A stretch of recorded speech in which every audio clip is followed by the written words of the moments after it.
August 1521. A canoe is stopped on Lake Texcoco by Spanish soldiers, trying to slip past the ruins of a city that no longer exists as a city. Inside it is a 25-year-old man in fine clothing, doing his best to pass unnoticed among the last exhausted defenders of Tenochtitlan. He is recognized. He is Cuauhtémoc, the last independent ruler of the Aztec Empire. And with his capture, roughly 200 years of Mexico, imperial rule effectively ends in a single afternoon. What happens to his family in the years that follow is where this story actually begins. One of his wives will be married off 6 times, become the wealthiest indigenous woman in the Americas, and found a bloodline that reaches Spanish dukes. One of his brothers-in-law will spend 40 years in courtrooms fighting Spain for land that was legally his, and Cuauhtémoc himself, kept alive for 4 more years as a hostage ruler, will be hanged from a tree in the jungle of what is now Guatemala, on suspicion of a plot that was almost certainly invented. This is the story of what Spain did with an imperial family it could not simply erase, because erasing it turned out to be more dangerous than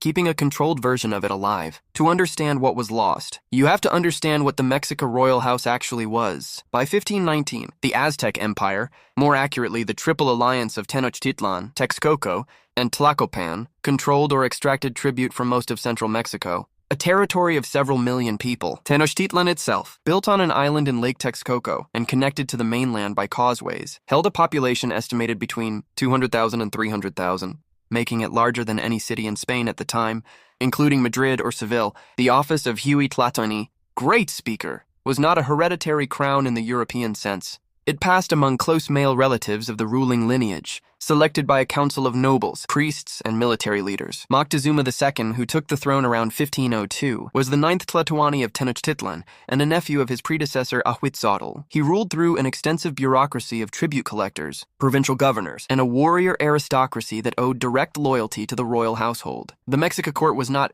simply wealthy, it was the apex of an entire tributary economy. Feathers, cacao, gold, textiles, and captives flowed into Tenochtitlan from dozens of subject provinces. Moctezuma maintained multiple palaces, an aviary and zoo described by Spanish witnesses as unlike anything in Europe, and a wife, Teotlalco, whose own father was a ruler of Ecatepec, binding the royal house by marriage into the wider network of allied and subject lords across the Valley of Mexico. This mattered enormously for what came later. The royal family was not an isolated household. It was the connective tissue of an entire political system, and that made every surviving member of it a potential threat and a potential asset to whoever controlled Mexico next. But the empire had enemies of its own making.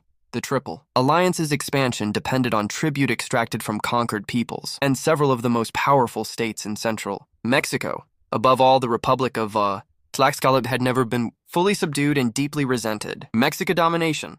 That resentment would prove just as decisive to the dynasty's fate as anything the Spanish brought with them. Hernán Cortés landed on the Gulf coast of Mexico in early 1519 with roughly 500 men. A force that, on its own, could never have conquered an empire of millions. What made the conquest possible was not Spanish weaponry alone. It was politics. Cortés moved inland and, after a bloody initial clash, formed an alliance with Tlaxcala, whose warriors saw the Spanish as a means to finally break Mexican power. This alliance would eventually supply the overwhelming majority of the fighting force that took Tenochtitlan. Tens of thousands of indigenous, allied warriors against a Mexican army, fighting essentially alone. Cortés reached Tenochtitlan in November 1519 and was received, by his own account, peacefully by Moctezuma, who allowed the Spanish to lodge inside the city itself. Within days, Cortés took Moctezuma hostage inside his own palace, using him as a figurehead to issue orders and pacify the population while the Spanish consolidated their position. This is the moment the dynasty's fate turns. For roughly 8 months,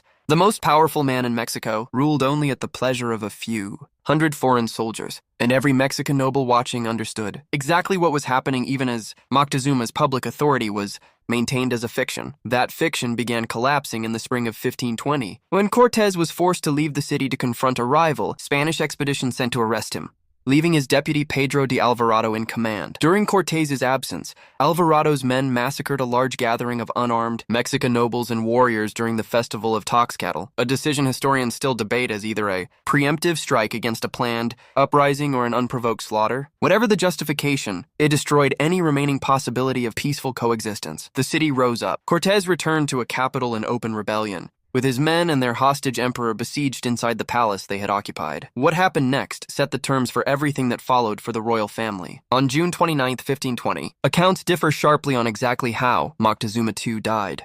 Spanish chroniclers claimed he was struck by stones thrown by his own outraged subjects while attempting to calm the crowd from a palace rooftop. Several indigenous accounts recorded decades later state instead that the Spanish killed him once he was no longer useful. Historians remain divided, and no contemporary account is free of the bias of the side that recorded it. With Moctezuma dead, the Mexica elevated his brother Cuitlahuac as the new Tlatoani, and it was Cuitlahuac who led the counterattack that drove Cortez and his men out of the city on the night of June 30th, 1520, remembered in Spanish accounts as La Noche Triste, the Night of Sorrows, when a large portion of the Spanish force and their gold were lost. Fighting across the causeways under Mexica attack, it looked briefly like the conquest had failed. It hadn't. Cuitlahuac's reign lasted barely 80 days. A smallpox epidemic, introduced by the Spanish and their allies and to which the indigenous population had no immunity, swept through the valley of Mexico and killed him along with an estimated large fraction of Tenochtitlan's population, and modern estimates suggest the epidemic killed somewhere between a third and half of the city's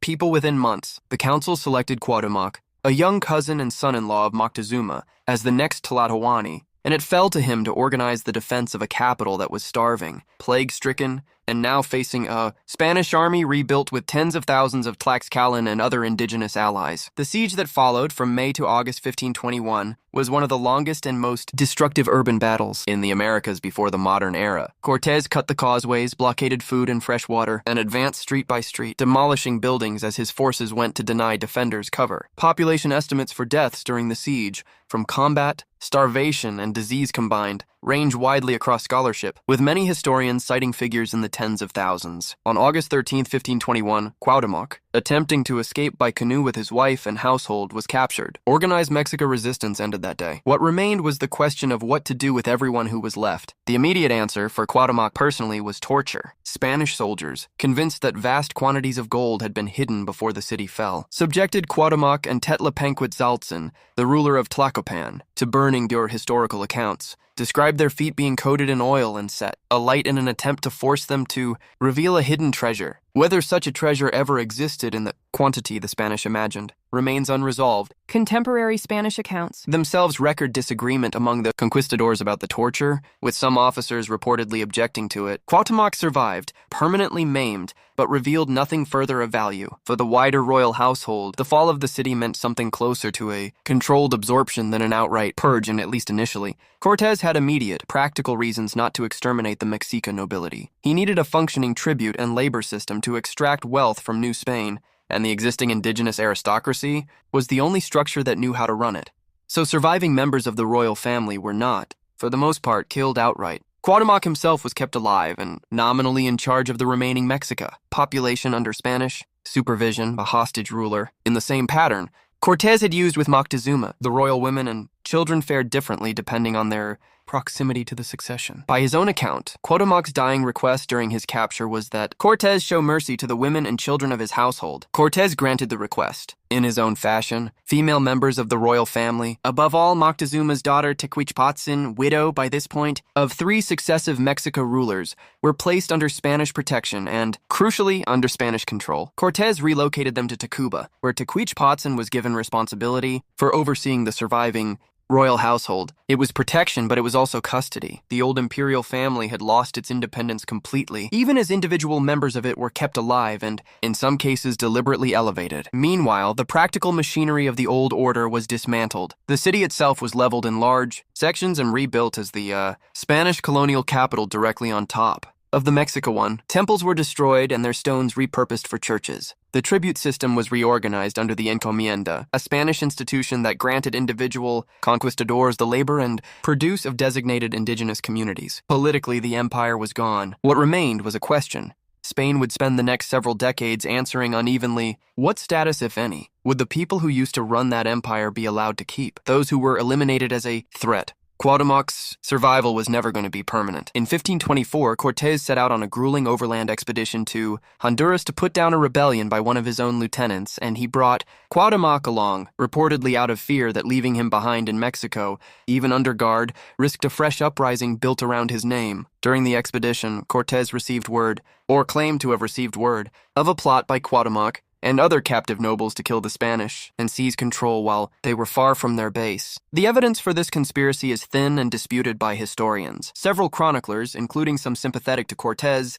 treated it skeptically even at the time. Regardless, in February 1525, in the jungle settlement of Itzamkanak, Cortez had Cuauhtémoc and the Lord of Tacuba, Tezcatlipoca, hanged from a ceiba tree. The last independent Mexican emperor died roughly 4 years after the fall of his capital, executed on a charge that was never proven, in a location thousands of kilometers from Tenochtitlan, those absorbed into the new order. The clearest survival strategy belonged to the women of the family, and no case illustrates it better than Tecwitchpotzin, Moctezuma's principal daughter, married as a child to a Mexican noble who died young, then briefly to her uncle Cuitlahuac, then to Cuauhtémoc himself. She was, by 1521, the closest thing to a legitimate heir the Spanish recognized in the old dynasty. Around 1526, she was baptized Isabel and married, at Cortez's arrangement, to his associate Alonso de Grado. As part of that marriage, she was granted the encomienda of Tacuba, the largest in the entire Valley of Mexico, an extraordinary concentration of land and forced, indigenous labor placed directly in the hands of Moctezuma's daughter,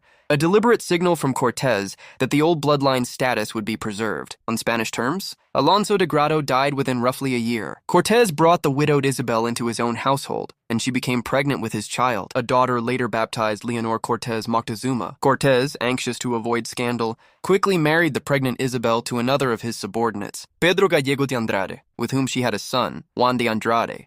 When Gallego died, Isabel married a sixth and final time to Juan Cano de Saavedra, with whom she had 5 more children. By the time she died around 1550, Isabel Moctezuma had been married 6 times, borne 7 children, and become, by most accounts, the wealthiest indigenous woman in New Spain, a woman whose life had spanned being the wife of 3 Aztec emperors and 3 Spanish conquistadors. Isabel's half-sister, known to the Spanish first as Mariana and later as Leonor, followed a similar, though less prominent path. Recognized as a daughter of Moctezuma, married in 1527 to a Spanish soldier named Juan Paez, and granted her own encomienda at Ecatepec, north of the old capital. A third sibling, Moctezuma's son Pedro, had a harder road. Hidden by loyalists as a child during the final siege, Pedro emerged afterward and was acknowledged by both Mexica and Spanish authorities as a legitimate son of the emperor. He received an encomienda of his own at Tula, and in 1539 traveled to Spain to press his claims directly at the royal court, where he was granted a coat of arms recognizing his imperial descent and later an annual royal pension. But recognition on paper did not translate easily into secure land. Pedro Moctezuma spent much of the rest of his life. He died around 1570 in ongoing disputes with colonial officials and rival claimants over the actual boundaries and revenues of his inheritance. A reminder that even a favored bloodline could not simply assume. Spanish institutions would honor their promises without a fight. Those who preserved the line by leaving Mexico entirely. It was Pedro's branch of the family, not Isabel's, that would eventually root itself permanently in Spain. Pedro's son, Diego Luis Moctezuma, crossed the Atlantic in the 1570s and married into the Castilian nobility, wedding Francisca de la Cueva, a member of a family connected to the powerful dukes of Albuquerque. That marriage moved the Moctezuma bloodline decisively out of colonial Mexico and into the highest circles of the Spanish court itself. A transformation from indigenous emperor's grandson to member of the Castilian aristocracy within 2 generations. Those whose descendants shaped Spain's other American frontiers. Isabel's illegitimate daughter with Cortez, Leonor Cortez Moctezuma, was formally acknowledged by her father and married Juan de Tolosa, one of the men credited with discovering the silver deposits at Zacatecas, deposits that would help finance the Spanish colonial economy for centuries. Their daughter, Isabel de Tolosa Cortez de Moctezuma, great-granddaughter of the last Aztec emperor and granddaughter of the man who conquered him, married the conquistador Juan de Oñate, who in 1598 led the expedition that founded the first Spanish colonial settlement in what is now New Mexico. A direct descendant of Moctezuma II was, within 3 generations, standing at the founding of Spanish colonization north of the Rio Grande.